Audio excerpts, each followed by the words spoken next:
स्वागत है मैम आपका हमारे चैनल पर। राइज नेशन करके है हमारा चैनल। Thank you. जी, तो आप डॉक्टर हैं और फिजियोथेरेपिस्ट हैं आप। जी, मेरा नाम डॉक्टर हरसिमरन कौर है। मैं फ़िज़ियोथेरेपिस्ट हूँ बेसिकली। मैं यहाँ पे मिशनरीज़ ऑफ चैरिटी से जुड़ी हुई हूँ, क्योंकि यहाँ पे हमारे बहुत सारे ऐसे बच्चे हैं जो चल नहीं सकते, अपनी एक्टिविटी ऑफ डेली लिविंग जो है वो नहीं कर सकते हैं, उनकी परेशानियाँ हैं, दे मल्टीपल डिसेबिलिटीज़ हैं, क्रिपल्ड हैं, बेड रिडन हैं, इस टाइप के हमारे सारे बच्चे हैं।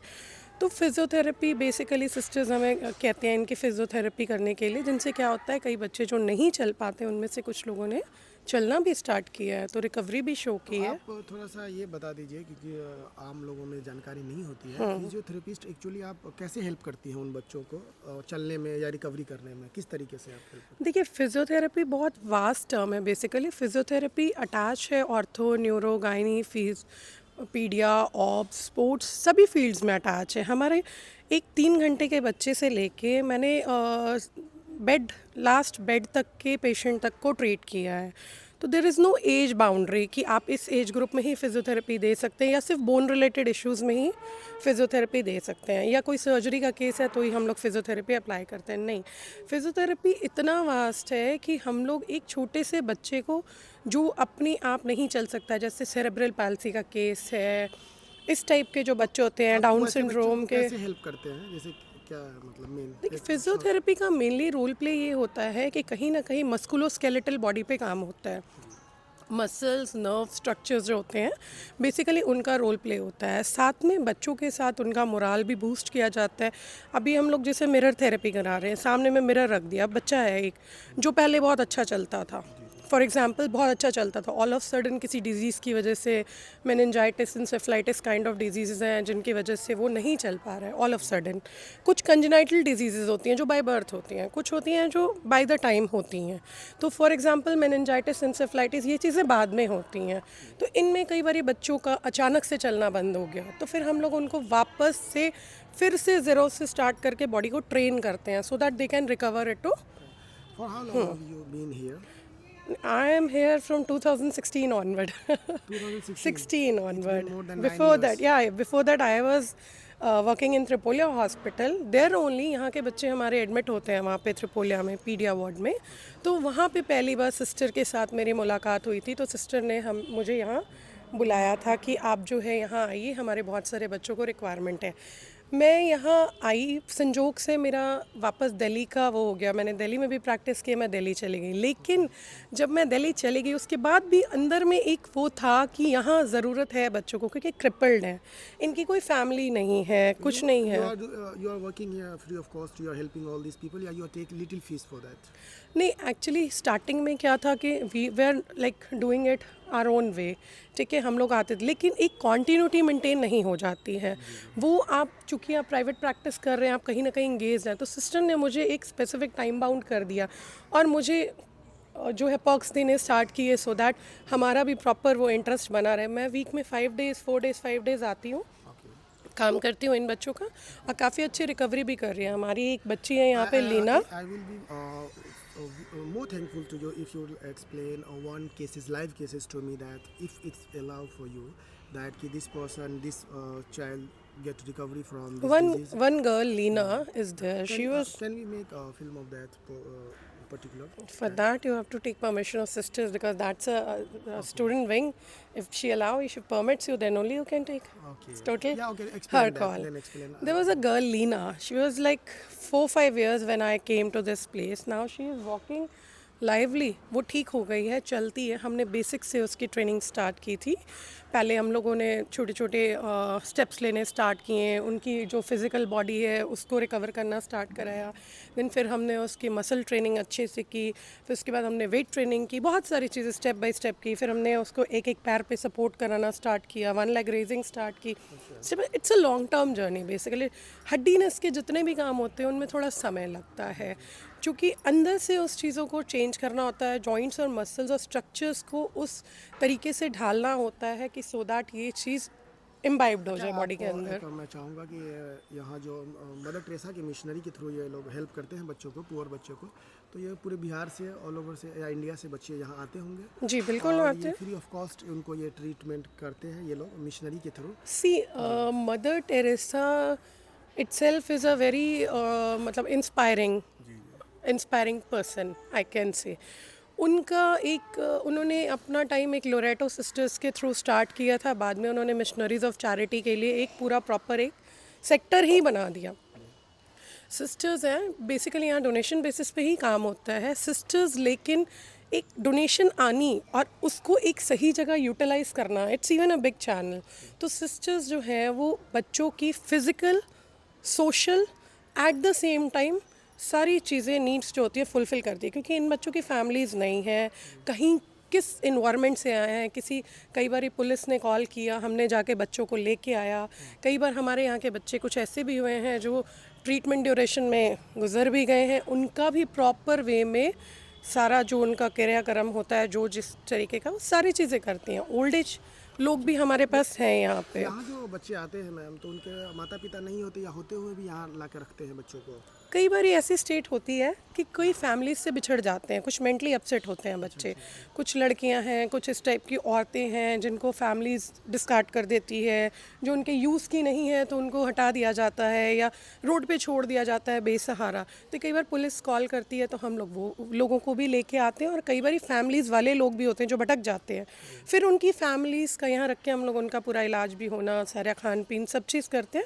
साथ में जब उनकी फैमिलीज़ के एड्रेसेस पता चलते हैं तो हम बाकायदा उनको वहाँ पर ड्रॉप करके आते पता हैं। नहीं होता उनको हमेशा यहीं रखते हैं आप? बिल्कुल यहीं रखते हैं, हमारा पूरा विंग है ऊपर में ऐसे लोगों के इनके लिए। लिए एज कोई ये बाउंडेशन सेक्शन है, no no no, there is every age group. सी आपके सामने वो फीमेल जा रही हैं, अच्छा, उनका कोई एज ग्रुप नहीं है। मदर टेरेसा जी की जहाँ रुकी हुई थी, वहाँ जब मैं अंदर गया था तो वो एबॉर्शन के खिलाफ थी।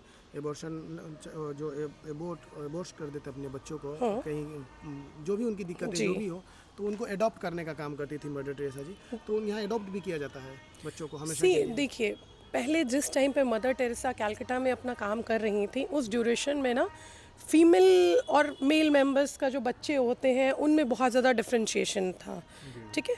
तो वो लोग मेल मेंबर्स को रखते थे, फीमेल्स को मतलब बच्चों को, न्यूबॉर्न बच्चों को छोड़ दिया जाता था या डिस्कार्ड कर दिया जाता। मदर उनको भी ला के उनका भी सर्वाइवल कराती थी, उनको भी अच्छा खान पीन और पोषण, क्योंकि ज़िंदगी जीने का अधिकार सबको है, ऊपर वाले ने सबको एक समय से भेजा है, हर इंसान को अपनी ज़िंदगी जीने का हक है।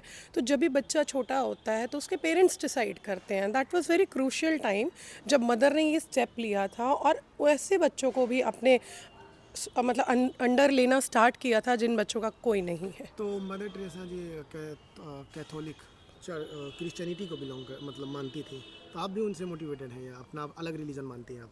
सी रिलीजन धरती पे आके बना है। जी जी। इफ़ यू लास्ट स्पिरिचुअलिटी, तो गॉड ने कोई भी रिलीजन बाउंड नहीं किया है, उन्होंने हमें इंसान, बस डिफरेंस ये है कि आप अगर हिंदू घर में पैदा हुए हैं तो आप हिंदू संस्कृति को फॉलो अप कर रहे हैं। मैं सिख रिलीजन को बिलीव करती हूँ, मैं सिख हूँ, but at the same time humanity के लिए there is no caste colour creed तो डिफरेंशिएशन। बाय बर्थ है, बिल्कुल जो यहाँ बिल्कुल पैदा हुआ, जिस फैमिली में पैदा हुआ उसको मान रहा है, उसमें जी। तो उसका कोई योगदान है वो नहीं। तो आपकी, आप जिस घर से बिलोंग करते हैं, जिस घर में आपका जन्म हुआ है, आप उनके रूल्स फॉलो अप कर रहे हैं, जो आपके गार्जियंस या आपके एंसेस्टर्स कर चले आ रहे हैं, जो प्रथा आपके घर में चली आ रही है, बेसिकली आप उसको ले रहे हैं। लेकिन एक लाइफ में एक स्टेज आता है जब आपको डिफ्रेंशिएशन करना आ जाता है। अभी जैसे मदर टेरेसा ने ये चीज़ चलाई है, अब हम लोग इतने मैच्योर हैं कि हम लोग ये चीज़ समझ सकते हैं कि रिलीजन कोई भी हो, हिंदू मुस्लिम सिख ईसाई, ह्यूमैनिटी सबसे ऊपर आती है। बेसिकली आप ये कहना चाहती हैं कि बच्चा कहीं भी जन्म ले, लेकिन एक जीवन में ऐसा स्टेज आता है कि उस समय वो डिसीजन ले सकता है कि उनको किस रिलीजन को क्या फॉलो करना है। मुझे तो लगता है रिलीजन ही क्यों फॉलो करना है, हाँ हाँ। रिलीजन के इसमें फंसना ही क्यों है। बी अ ह्यूमन, ह्यूमन बनिए, इंसान बनिए, अच्छा इंसान बनिए, जिस कार्य के लिए आपको भगवान ने धरती पे भेजा है आप उसकी तरफ बढ़िए, ना कि आप ये रीति रिवाजों में फंस के अपना जीवन बर्बाद करिए। क्योंकि कहीं ना कहीं 84 लाख जूनों के बाद एक मनुष्य का जन्म मिलता है। तो this is very very important कि आपने इस जन्म में अपना क्या किया है और आगे आपने अपना रास्ता बिहार क्या से बनाया belong है। करती हैं, बिल्कुल। तो यहाँ पे आप देखते होंगे और भारत में भी देखते होंगे, राजनीति जो है कहीं ना कहीं धर्म की तरफ मतलब धर्म की तरफ राजनीति हो रही है ना, नहीं लग रहा आपको? होने को तो बहुत कुछ हो रहा है, हम किसी बाहर को नहीं बदल सकते, हम अपने आप को बदल सकते हैं अपने आप बस। को बदल सकते हैं। बिल्कुल, अगर हम सही रास्ते पे जा रहे हैं तो बहुत सारी अड़चनें ज़रूर आएंगी, लेकिन जो गाइड कर रहा है हमें, जो क्रिएटर है जो गाइड कर रहा है, वो आगे हमें अपने आप उस रास्ते पे ले जाएगा जिस लिए उसने, जिस पर्पस से उसने हमें धरती पे भेजा है। पर्पस तो सब आदमी का पर्पस उन्होंने तो decide करके सबका दिया है। बिल्कुल बिल्कुल आपका जन्म ही हुआ है। अभी एक पत्ता भी ईश्वर की मर्जी के बिना नहीं हिलता है, तो आप कैसे कोई भी स्टेप अपनी मर्जी से ले सकते हैं अगर वो डेस्टिनी का प्लान नहीं है, तो यू कांट डू इट। अच्छा, आप अभी जो कर रही हैं physio as a doctor, as a physiotherapist आप काम कर रही हैं, तो इससे खुश है या जीवन में और भी कुछ बनना चाहती हैं आप, या चाहती थी इससे पहले? मैं बहुत सेटिस्फाइड हूँ अपने प्रोफेशन से, क्योंकि देखिए मेडिकल प्रोफेशन ऐसा होता है कि आप लोगों को सर्व करते हैं। इसमें आपको लोग भगवान का दर्जा देते हैं, बहुत ऊंचा दर्जा देते हैं।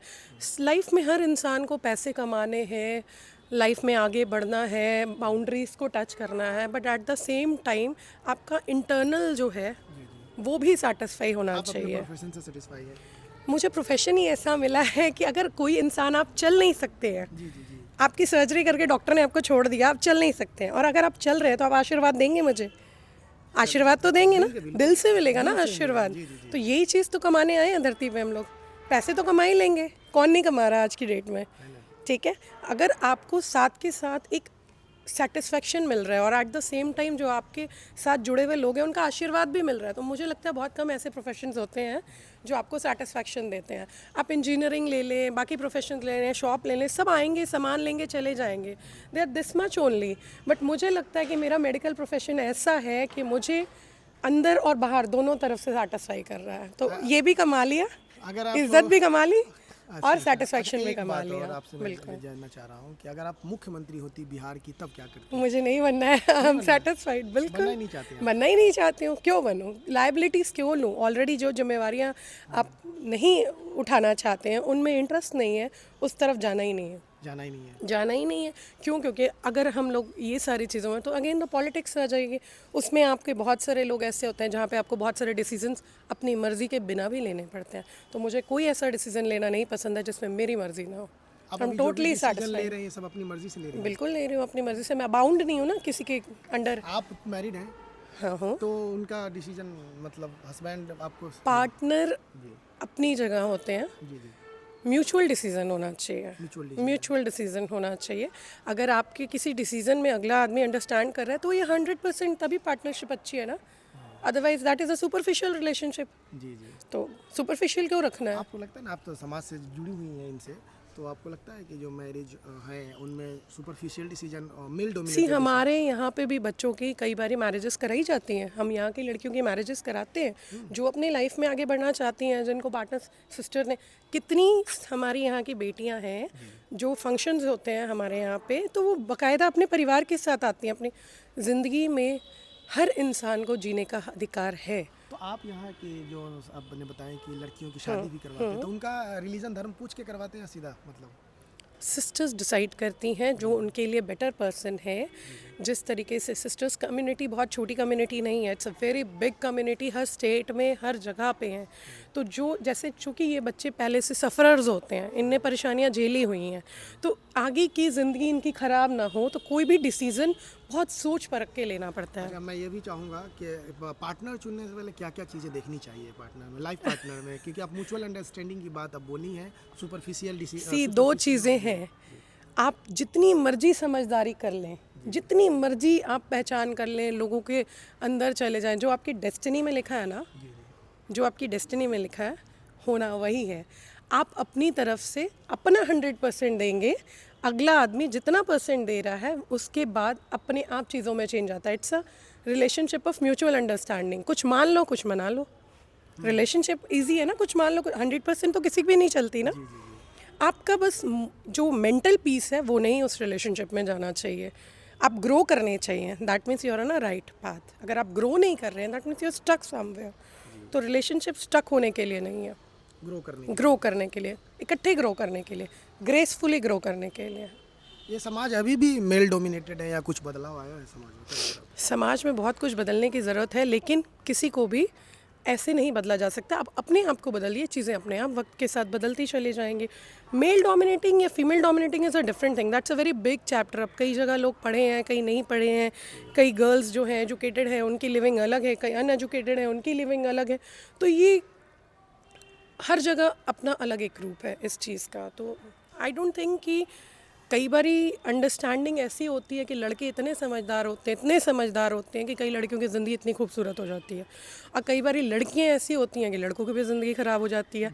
तो इट टोटल डिपेंड अपॉन आपकी अपब्रिंगिंग्स, आपके परिवार का जो आपको सिखाया गया है, या आप अपनी ज़िंदगी किस तरीके से जीना चाह रहे हैं, ये सारा आप उसका रोल अच्छा, प्ले है। एक बात, आप फिजियोथेरेपिस्ट है, मैं चाहूँगा उससे भी रिलेटेड आप बात बता दें। क्या छोटे छोटे बच्चे को मैं देखता हूँ गेम वगैरह खेलते हैं, पबजी, फ्री फायर, उससे दिमाग पर क्या असर पड़ता है मेंटली? बहुत असर पड़ता है, आईज, विजन, सब चीज़ पे असर पड़ता है, इम्पैक्ट पड़ता है ब्रेन के ऊपर।